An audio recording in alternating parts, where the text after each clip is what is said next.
Hello friends. आज की class में हम लोग ये सीखेंगे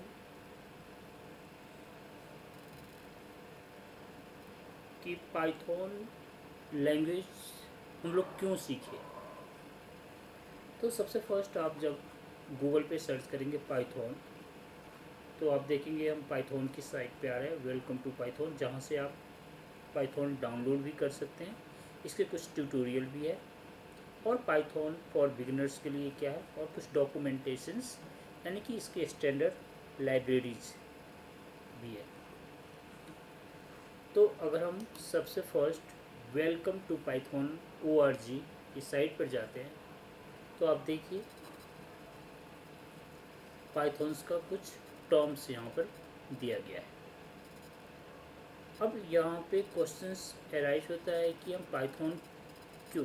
तो पाइथन क्या है, एक जनरल लैंग्वेज प्रोग्रामिंग है जो कि हर फील्ड में, जनरल इन द सेंस ये हुआ कि यह साइंस में भी यूज किया जा रहा है, यह जो आर्ट सब्जेक्ट है जैसे इकोनॉमिक्स हुआ, जियोग्राफिक हुआ, या अदर जो भी सब्जेक्ट है, साइकोलॉजी हुआ, इन सब में भी हम इसको यूज कर रहे हैं। तो एक तरह से यह हर सब्जेक्ट में यूज कर रहे हैं। मेडिसिन बनाने के लिए भी आप यूज कर सकते हो, किस तरह से फॉरकास्टिंग करते हैं इसके लिए यूज करते हैं। तो हर तो मैक्सिमम लोग इससे जो है वह चाहते हैं इस लैंग्वेज को सीखना, और ज़्यादातर इंडस्ट्री को इस लैंग्वेज की रिक्वायरमेंट है। तो आप देखोगे जैसे आप अगर वेब डेवलपर बनना चाह रहे हो तो उसमें Django, pyramid, bottle, tornado, flask, web 2 पाई, इन सब की रिक्वायरमेंट है।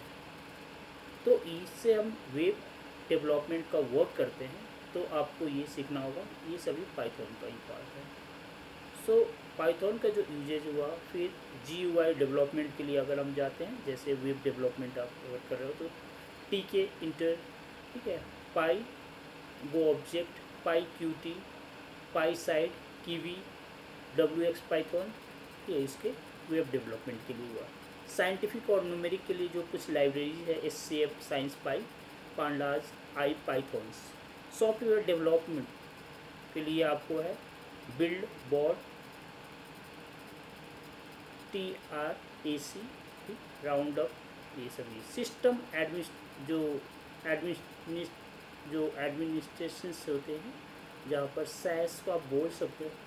तो वहाँ पर एंसिबल, सॉल्ट, ओपन स्टैक और जंस, ये सभी आपको यूज है।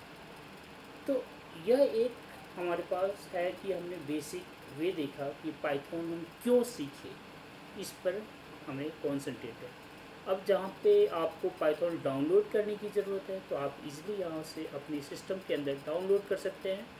नहीं तो आप अगर सिस्टम को फुलफिल नहीं के मीन्स ब्लॉक नहीं करना चाहते हो, तो इस प्रीवियस वीडियो में मैंने आपको दिखा दिया है कि आप किस तरह से बिना डाउनलोड किए हुए पाइथन का उपयोग कर सकते हो, यानी कि उसका हम किस तरह से प्रैक्टिकल हम बहुत अच्छी तरह वहाँ पर यूज कर सकते हैं, जिससे कि सिस्टम के ऊपर आपको कोई ज़्यादा बर्डन नहीं पड़ेगा और आप आसानी से। दूसरी चीज़ ये होगी कि जब आप ऑनलाइन किसी भी वर्क को कर रहे हो, किसी भी प्रोजेक्ट को कर रहे हो, तो आप ऑल ओवर वर्ल्ड में विजिबल है। जैसे मैंने एग्जांपल प्रीवियस क्लास में दिया हुआ है, Kaggle data science machine learning के लिए बेस्ट प्लेटफॉर्म है वो। और वहाँ से अगर आप उसमें अच्छी आपके पास स्किल हो जाती है, तो वहाँ से अच्छे खासे अमाउंट भी आप विन कर सकते हो। कोलैब, गूगल कोलैब है जो कि गूगल का प्रोडक्ट है, वहाँ पर भी ये सभी डॉक्यूमेंटेशन कर सकते हो। कुछ ऐसे प्रोजेक्ट होते हैं जो कि काफ़ी हाई लेवल का होता है, जहाँ पर आपका सिस्टम नहीं काम करेगा, तो वहाँ पर उसको CPU को GPU में भी कन्वर्ट कर सकते हो। जैसे टेंसर फ्लो अगर हम यूज़ करते हैं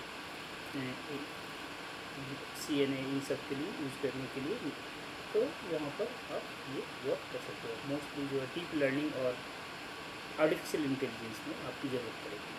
तो इसलिए आपको ज़रूरत है कि आप पाइथन लैंग्वेज को जिस सब्जेक्ट भी आप पढ़ रहे हो, चाहे वो साइंस हो, आर्ट्स हो या कॉमर्स हो, इन सब के लिए आपको यह लैंग्वेज सीखना ज़रूरी है। यह एक तरह का स्किल है जो कि आपको अपने जो भीड़ है उससे बहुत अलग कर देगा। और कोशिश कीजिए इसको जल्दी से जल्दी सीखिए और फिर देखिए क्यों नहीं आपको जॉब मिलेगी, 100% गारंटी है।